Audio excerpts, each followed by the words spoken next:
I cannot tell if my video is live or not. It says that it's live. I guess so. I'm live. Okay.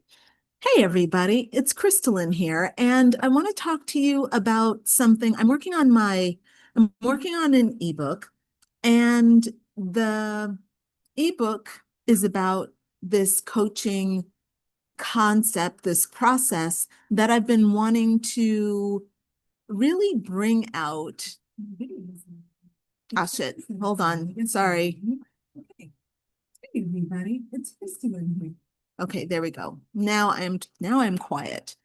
So this coaching process is called the Alchemy Coaching Method. It's something that I've been working on, and it's for coaches to be able to use to take their clients through a transformational process. Because when I'm working with brand new coaches, I always get the same kind of resistance because new coaches have never actually coached people before, of course, but they also don't really have the idea of how coaching works. Like, how do you get someone to transform? How do you get someone to overcome a challenge? How do you get someone to go from point A to point B? So in my alchemy coaching process, there are 5 steps. So the very first step talks about the soul. We work at the level of the soul. Now, why do I start with the soul? For me, I've always been very spiritual. And if you're following me here, you're probably very spiritual too. You probably believe not, this is not about religion. It's more about having a sentient kind of connection to life, a connection to the divine feminine, a belief that you are not just your body, that there is more to life than just, the physical, measurable, and tangible world.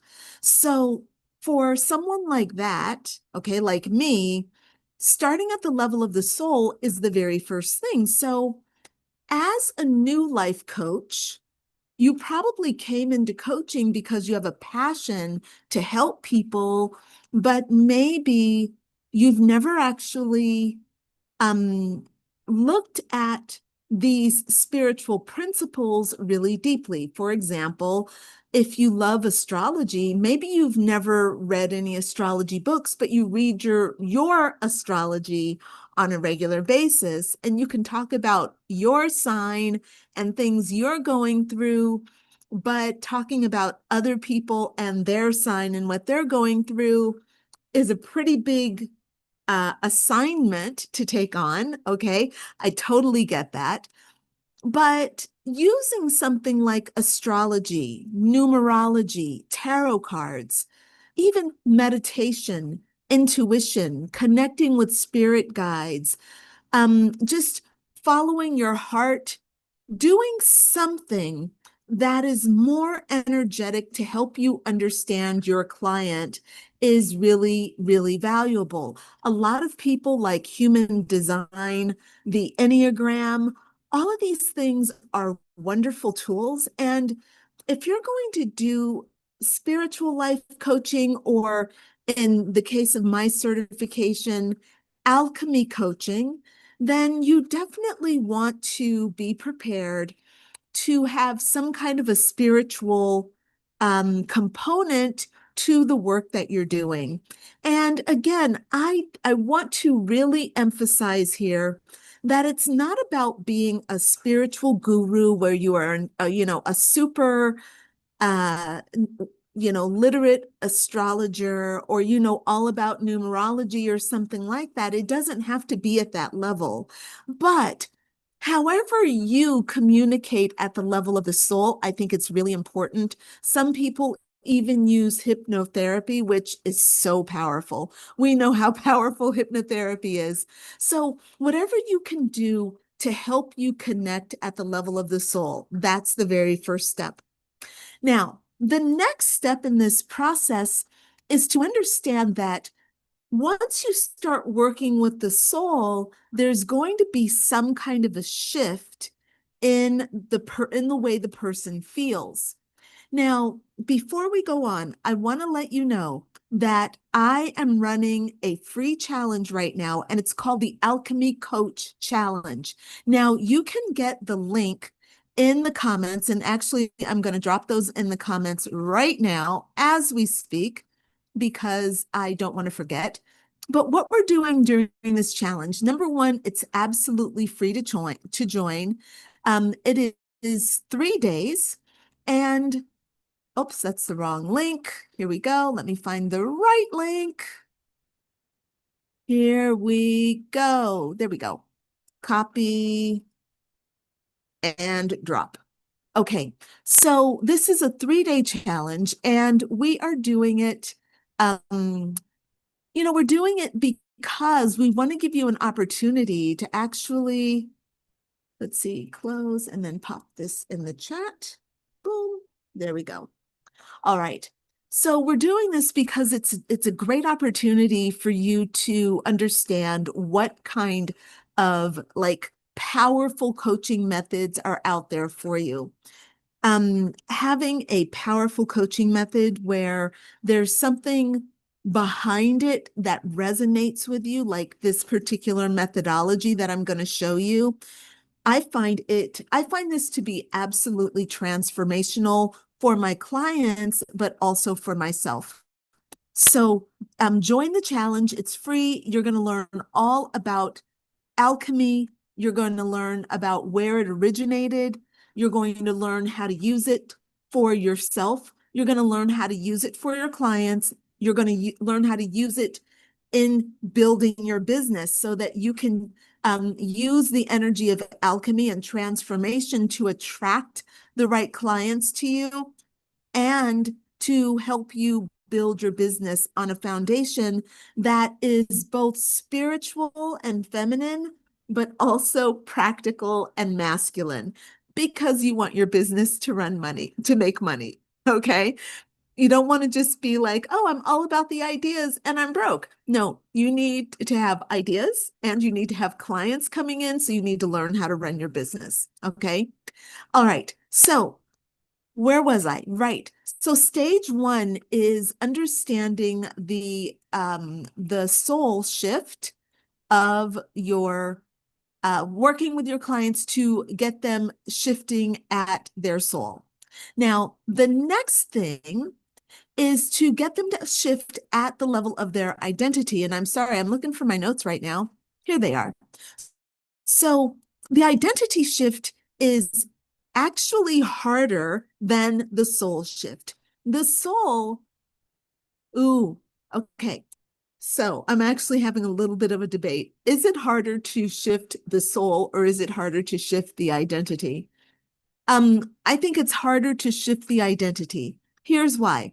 Shifting the soul is really about understanding what brought the soul here to Earth and understanding its agenda. So the human design layout, astrology, the Enneagram, even using all of these personality tests, all of those are great ways for you to understand the agenda of the soul.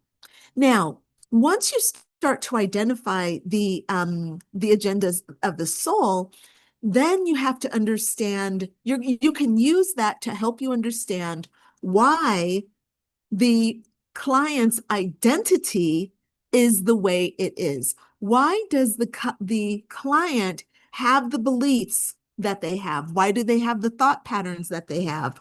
Why do they have the habits that they have? Well, a lot of that comes from the soul's agenda.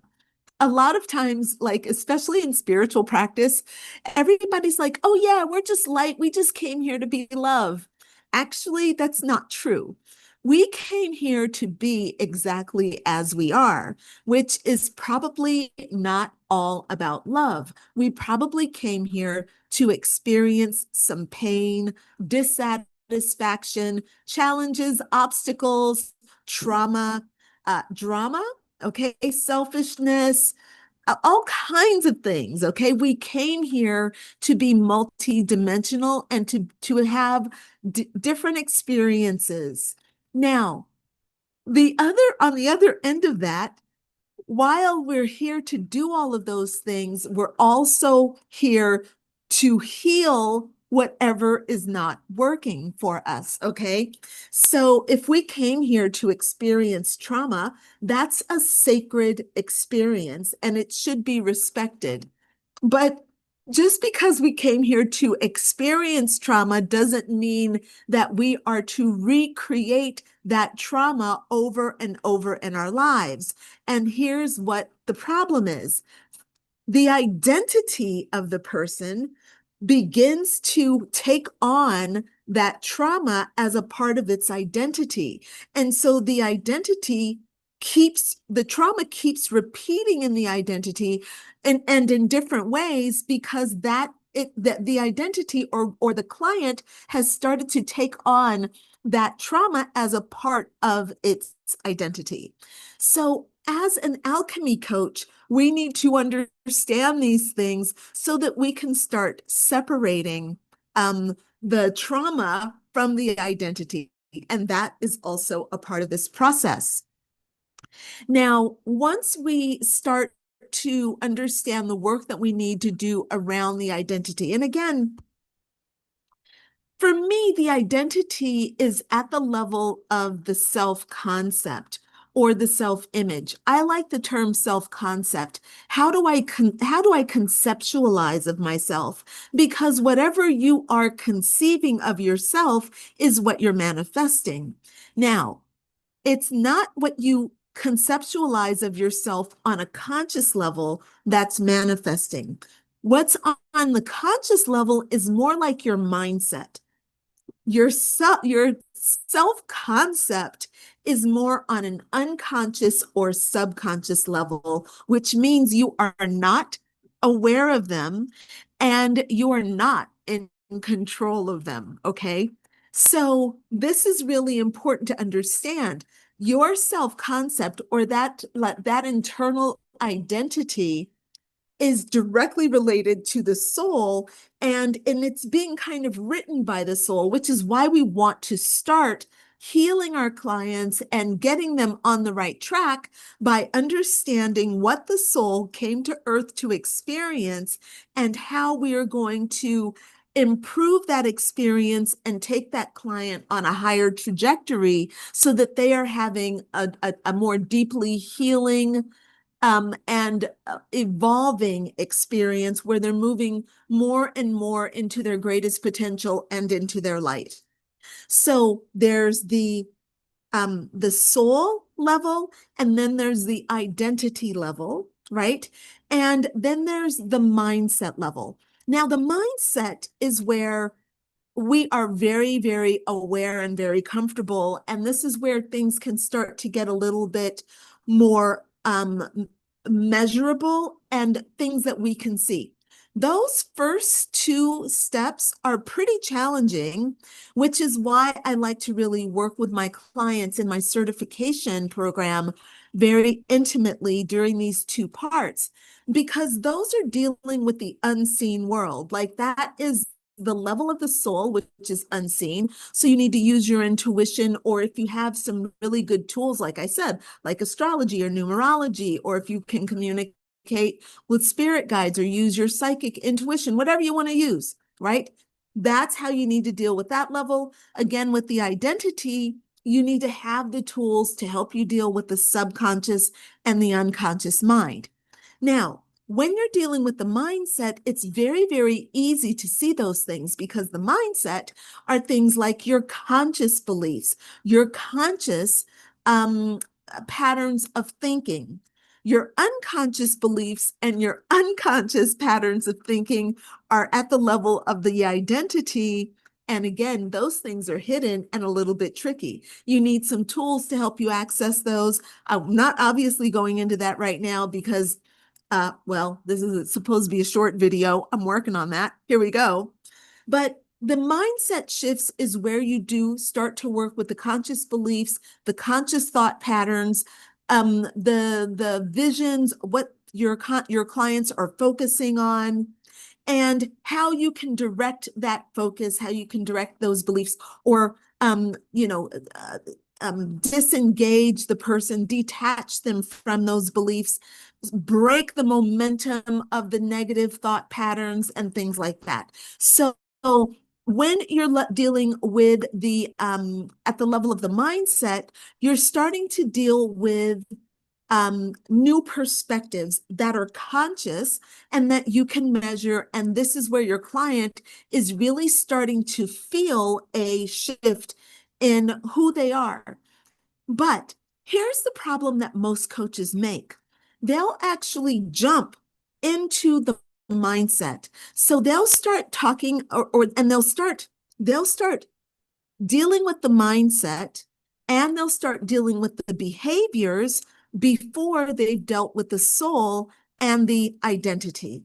That is a huge mistake, and it's why people don't continue, or their healing doesn't last, because they're applying, those coaches are applying the healing like a Band-Aid. It's like if a person has if a person has some kind of a cancer, and that cancer has metastasized into the brain, all right?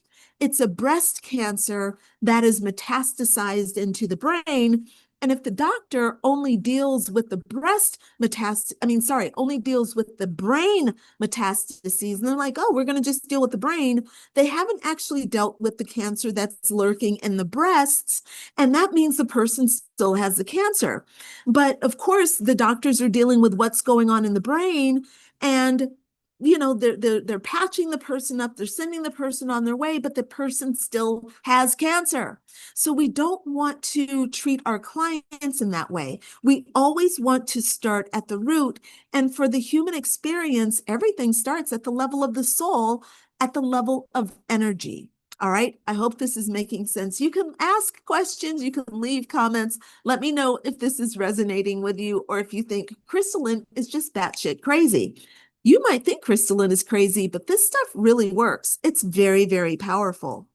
All right. So once you've started to work with a person on their mindset, on their beliefs, on what they're focusing on how they're speaking, right? How they're thinking, how they're believing, you can then start to work on their behavior. My favorite way of working with behavior is working with their habits, right? Kind of changing the way that they do things. Looking at, how they're spending their time is very important. That's basic time management. That's where a lot of these awesome coaching tools can come in handy. But for me, again, the habits are the best part for me, because once you have started with the soul, worked with the identity, and worked with the mindset, getting a person to create very good positive habits is a hell of a lot easier. Now, I used to be that person, who always started at the level of my behavior. And somehow I thought that if I just changed my behavior, that was going to give me the results that I wanted. And sure, it would give me the results that I wanted temporarily. But what I always found consistently was that I went back to my old ways of being, because my old ways of being are stuck and rooted in my identity, and my identity is informed by my soul. So when I wasn't doing soul work and identity work, then I was lost. I was just kind of applying Band-Aids to gunshot wounds, and that's not going to get me it didn't get me the results I want, and it's not going to get you the results you want, and it's not going to get your clients the results that they deserve, because they're working with a professional coach. So the behavior shifts have to begin from the inside, and then you can work them outward to the behaviors. Again, the habits are the thing that I love. Getting people to create positive habits that are life affirming is a powerful way to help them start feeling better, to start eating better, to make better decisions. Very, very powerful. Now, the final stage of my alchemy process is the reality shifting. Now, another thing people try to do is they start with reality and they want to change reality before they do all the other 4 steps, okay? And what this looks like is when, let's say that a client comes to you and they say that my partner is not helping me around the house. They're not helping me with the kids. They go to work, then they come home and they play video games, and they're not participating in our family. And many coaches and that client complains and makes the partner the problem. And with this method, with this alchemy method, what we do is we look at the person who has come to get the help, and we look at what's going on with their soul. Why has their soul called this in for them? There's probably something that they are missing within themselves that's making them not create an improvement in their relationship already. So once we discover what that core wounding is at the soul and what the soul came here to heal, we start to understand that the partner isn't the problem, that the shifts need to be made within the client themselves. And it's a beautiful process because, look, if we look at quantum theory around healing, we start to understand that we're kind of just hopping from reality to reality. So when we are stuck in our minds in a disenfranchised, disempowered, weak, sad, depressed state, okay, a powerless state, we are experiencing a reality that's more powerful than we are, that dominates us and doesn't give us what we want. Whereas when we change that internal state, when we move from a state of powerlessness to a state of power, I am empowered, I have choices, we can see more options. The options were always there, but we did not see them before because we were not at a vibration that was able to allow those opportunities to come in.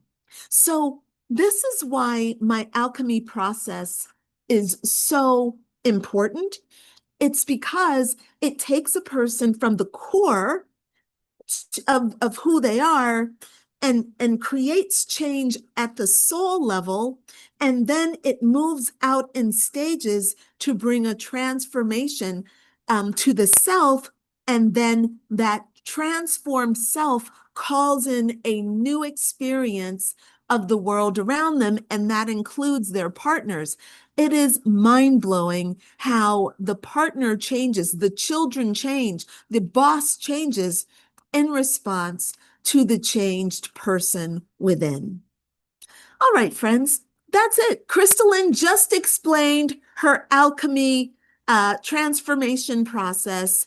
Thank you so much for watching. Let me know, first of all, give this video a like, give it a thumbs up, okay? Also, subscribe to the channel. And hey, there's the Alchemy Coach Challenge that's happening right now. Please go ahead and sign up for it. And I look forward to seeing you there. All right, signing off. Bye for now.